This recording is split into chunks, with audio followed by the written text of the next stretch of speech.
जय हिंद साथियों, welcome to study with Ranjeet Singh.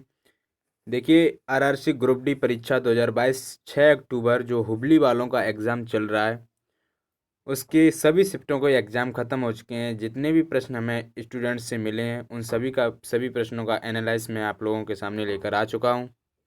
ठीक है, तो जो लोग पहली बार चैनल पे विजिट कर रहे हैं, वो चैनल को प्लीज़ सब्सक्राइब करें और बेल आइकन को प्रेस करें। इसी तरह का रेलवे ग्रुप डी से रिलेटेड पल पल की अपडेट के लिए चैनल को सब्सक्राइब कर लें। ठीक है, और हर एक शिफ्ट का जो एनालाइज है वो तीनों शिफ्ट को मैं लेकर आ चुका हूँ सिर्फ एक ही वीडियो में। तो चलिए स्टार्ट करते हैं। ठीक है, तो आज की अगर हम पेपर के लेवल की बात करें तो पेपर जो मॉडरेट टू हाई रहा है। ठीक है, पेपर जो आपका रहा है मॉडरेट टू हाई, क्योंकि इसमें जो आपके प्रश्न थे वो प्रश्न आपके मॉडरेट लेवल के थे, लेंदी क्वेश्चंस थे जिनको पढ़ने में थोड़ी प्रॉब्लम हो रही थी। थोड़े से लेंदी क्वेश्चन आपसे पूछे गए थे। ठीक है, तो जिन लोगों का अभी हुबली वालों का जो हुबली जोन का जो हो रहा है, फिफ्थ फेज के एग्ज़ाम चल रहे हैं, तो वो लोग अपने थोड़ा अच्छे से पढ़ के जाएं और उनका थोड़ा मॉडरेट टू हाई लेवल आ रहा है। तो चलिए क्वेश्चंस की तरफ बढ़ते हैं। क्वेश्चंस कौन कौन से आपसे पूछे गए, तो एक प्रश्न आपसे पूछा गया था, रामनवमी किस महीने में मनाई जाती है। दूसरा क्वेश्चन आपसे पूछा गया था, जैन धर्म के तीर्थंकर किसे कहा जाता है। राष्ट्रीय महिला दिवस सप्ताह कब मनाया जाता है। भारत में शास्त्रीय भाषा का दर्जा कब दिया गया था। और 2 से 18 वर्ष तक के बच्चों को कौन से वैक्सीन लगाई गई थी। जो वैक्सीन लगाई गई थी वो 2 से 18 वर्ष के बच्चों को, उस वैक्सीन का नाम क्या था। चलिए जान लेते हैं इन प्रश्नों का एनालाइज। देखिए, एक प्रश्न आपसे पूछा गया था, भारत में शास्त्रीय भाषा का दर्जा कब दिया गया था। तो देखिए, वर्तमान में 6 भाषाओं को वर्ष 2004 से 2014 तक शास्त्रीय भाषाओं का दर्जा प्रदान किया गया है। टोटल भाषाएं हैं 6 भाषाओं को राष्ट्रीय शास्त्रीय भाषा का दर्जा प्राप्त है। ठीक है, पहली है तमिल, 2004 में ये अस्तित्व में आई थी। संस्कृत 2005 में, कन्नड़ 2008 में, तेलुगु 2008 में, मलयालम 2013 में, और उड़िया अगर हम बात करें तो 2014 में आई थी। तो भारत में शास्त्रीय भाषा भाषा का दर्जा कब दिया गया था, तो 2004 में। 2004 इसका करेक्ट आंसर था। चलिए नेक्स्ट प्रश्न आपसे पूछा गया था कि रामनवमी किस महीने में मनाया जाता है। तो देखिए, जो आपके पर्व हैं, पर्व से हर एक शिफ्ट में आपसे प्रश्न पूछा जा रहा था। अभी पीछे जब फोर्थ फेज का एग्ज़ाम हुआ था, उसमें भी आपसे त्योहारों से क्वेश्चन पूछे जा रहे थे। तो आप लोग इस टॉपिक को ज़रूर तैयार करके जाएं। ठीक है, तो भगवान राम का जन्म चैत्र मास के शुक्ल पक्ष की नवमी को हुआ था। ठीक है, तो इसका सही जवाब था आपका चैत्र मास को चैत्र मास में आपका रामनवमी मनाया जाता है। ठीक है, नेक्स्ट प्रश्न आपसे पूछा गया था कि आज़ादी का अमृत महोत्सव के एक भाग में के रूप में अंतर्राष्ट्रीय महिला दिवस सप्ताह कब से कब तक मनाया गया।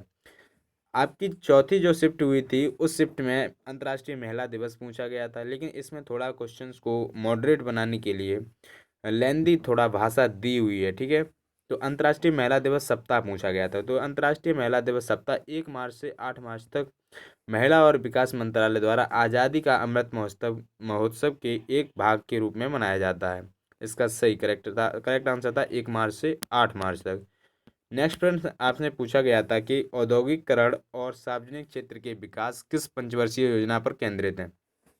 तो इसका सही जवाब था दूसरी पंचवर्षीय योजना। अगर हम बात करें दूसरी पंचवर्षीय योजना का कार्यकाल क्या था, तो 1956 से 1961 था इसका कार्यकाल।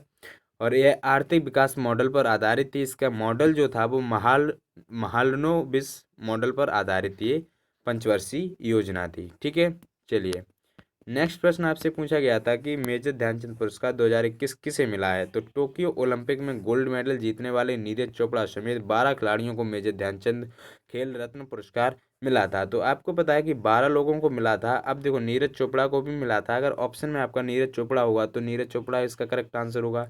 स्टूडेंट ने पूरे 4 ऑप्शन नहीं बता पाए हैं, तो 12 में से जो भी आपका ऑप्शन में होगा वो करेक्ट आंसर हो जाएगा। उम्मीद है कि नीरज चोपड़ा होगा, क्योंकि हाल ही में ये चर्चा में रहे थे।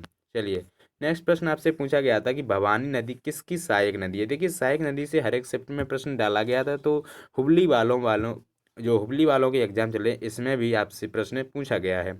ठीक है। तो भवानी भवानी नदी भारत के केरल व तमिलनाडु राज्य में बहने वाली एक नदी है, जो कावेरी नदी की एक महत्वपूर्ण उपनदी है।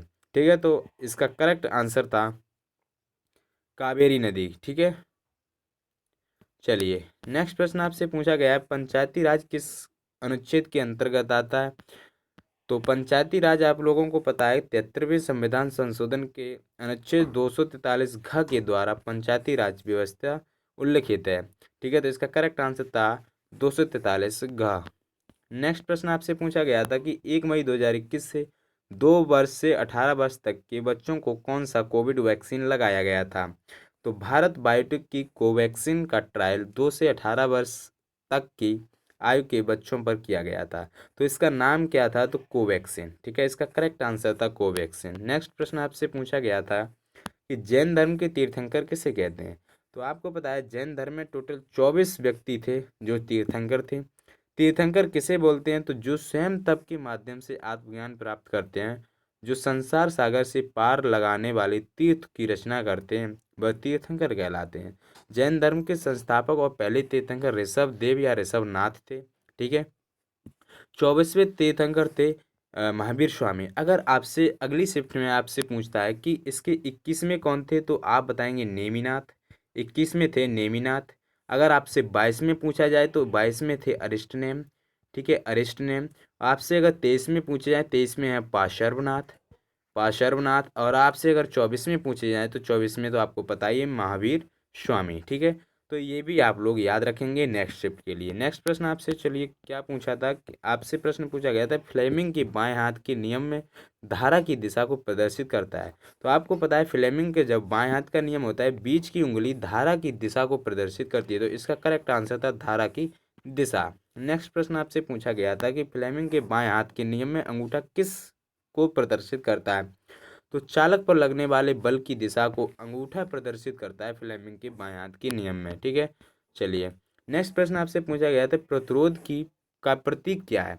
तो आपको पता है प्रतिरोध का प्रतीक जो ओम होता है, इसको हम बोलते हैं ओम। ठीक है, ओम इसका मात्रक होता है प्रतिरोध का, इसका प्रतीक इस तरीके का होता है। तो इस ये आपको ऑप्शन में दिया गया था, इसका करेक्ट आंसर था ओम। चलिए नेक्स्ट प्रश्न आपसे पूछा गया था कि अमोनियम क्लोराइड किससे प्राप्त होता है? तो आपको पता है कि अमोनियम क्लोराइड एक अकार्बनिक यौगिक है जिसका सूत्र NH4Cl होता है। यह हाइड्रोक्लोरिक एसिड और अमोनिया की प्रतिक्रिया से उत्पाद है। ठीक है, तो ये किससे बनता है? तो हाइड्रोक्लोरिक एसिड और अमोनिया से मिलकर बनता है। चलिए नेक्स्ट प्रश्न आपसे पूछा गया था सुप्रीम कोर्ट के चीफ जस्टिस ऑफ इंडिया जो CJI होते हैं, किस अनुच्छेद के तहत नियुक्त किया जाता है इनको? तो अनुच्छेद 124 खंड 2 के तहत इनको नियुक्त किया जाता है। चलिए नेक्स्ट प्रश्न आपसे पूछा गया था कि लीवर पार्ट कहाँ पाया जाता है, वृक्क कहाँ पाया जाता है?